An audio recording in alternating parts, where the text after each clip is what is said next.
Evangelho de Marcos, capítulo 10, versículos de 1 a 12. Saindo dali, foi Jesus para o território da Judeia e além do Jordão. Novamente as multidões se juntaram em volta dele e de novo as ensinava, segundo o seu costume. Aproximando-se, os fariseus perguntaram-lhe para o tentarem: é lícito ao marido repudiar sua mulher? Ele respondeu-lhes: que vos mandou Moisés? Eles responderam: Moisés permitiu escrever libelo de divórcio e separar-se dela. Deuteronômio 24:1. Jesus disse-lhes: por causa da dureza de vosso coração é que ele vos deu essa lei.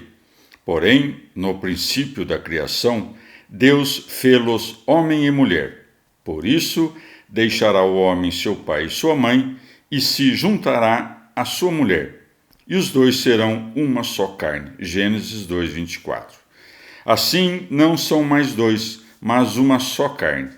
Portanto, não separe o homem o que Deus juntou.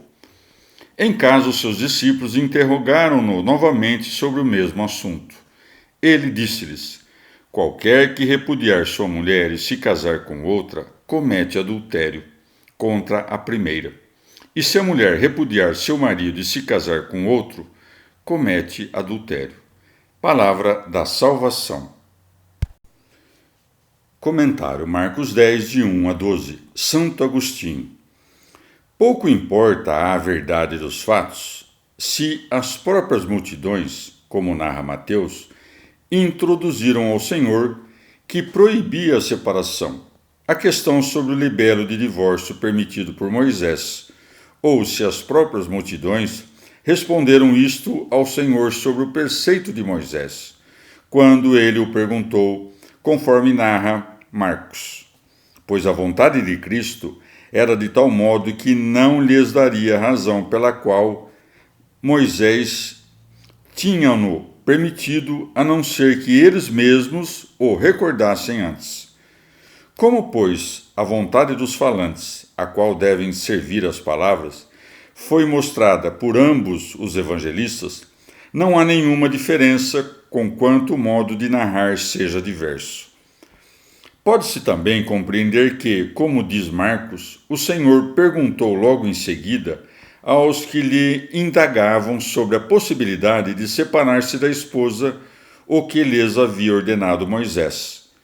E quando eles responderam que Moisés permitiu escrever o libelo de divórcio e separar-se dela, respondeu-lhes, em relação à própria lei dada por Moisés, de que maneira Deus instituiu a união do homem e da mulher, dizendo aquilo que narra Mateus 19:4.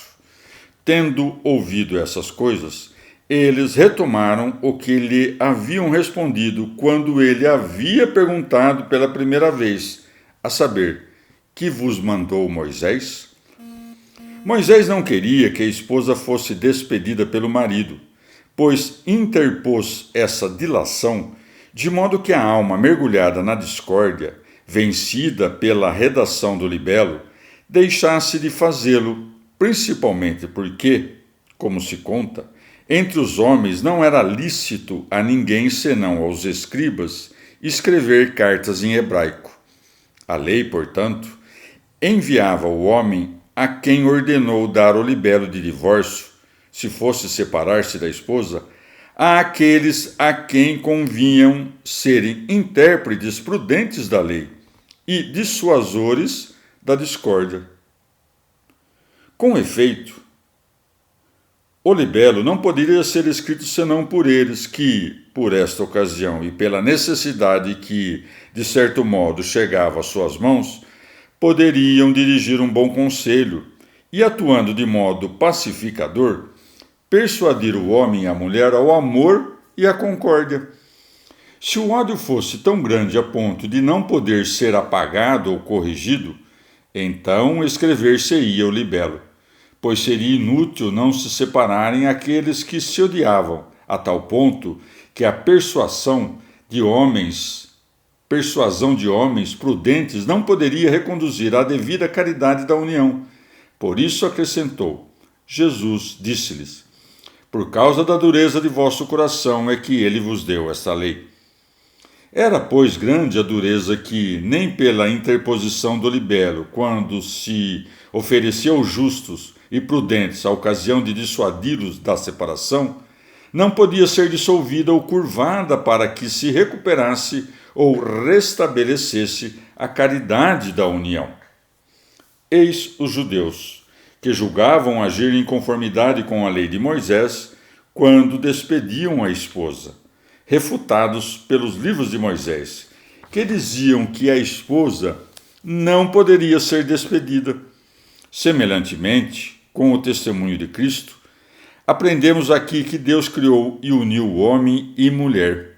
E quando o negam, os maniqueus são condenados, não mais por se oporem aos livros de Moisés, mas ao Evangelho de Cristo.